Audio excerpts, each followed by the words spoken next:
ඉතින් කොහොමද ඔයාලට ලස්සන ජීවිතයකට වැදගත් වෙන කාලීන මාතෘකාවක් අද අපි කතා කරමු. වෙනදා වගේම ලාබාලා අම්මා කෙනෙක් මුණ ගැහුණා රෝහලේදී.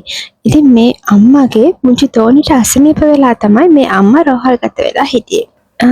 ඉතින් නොතේරුම් වයසක හිටිය මේ අම්මා මේ වෙලාවේදී මාර විදියට අසරණ වෙනවා අපිට දැක ගන්න ලැබුණා.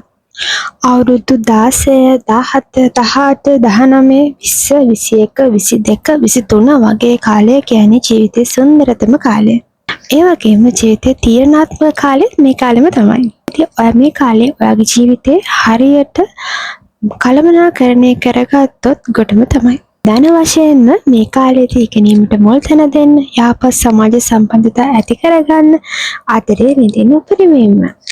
සමාජයේ පෙරහැලා තියෙන හැම පැත්තෙම අපිට ඉතා ඉක්මනින්ම හම්බ වෙන්නේ නරක පුද්ගලයන්.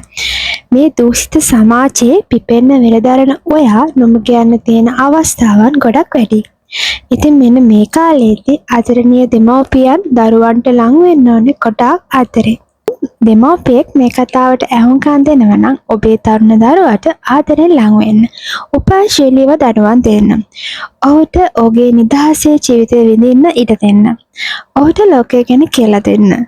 ඔහුගේ ලෝකය තේරුම් ගන්න. ඔබත් ආදර්ශමත් ලස්සන පෞල් ජීවිතයක් ගත කරන්න. එවැනි පෞල් පරිසරයක ජීවත් වෙන දරුවා නිවැරදි මාවත ඔස්සේ ගමන් කරලා ජීවිතය දිනනවා අපිට දැක ගන්න පුළුවන්. හැබැයි පුතේ ඔබේ දෙමව්පියන්ගෙන් මේ විදියට උදව් නොලැබුණත් ඔබේ ජීවිතය සාර්ථක කරගන්න ඔබටම පුළුවන්. ඔබ උපායශීලී වෙන්න, ඒ වගේම හොඳ අරමුණක් නිර්මාණය කරගෙන ඉස්සරහට අඩිය තියන්න. අඩු වයස් විවාහ අපි පුළුවන් තරම් අඩු කරගමු. ගිහින් එන්නම් පරිස්සමින් ඉන්න. ආදරේ හැමදාමත්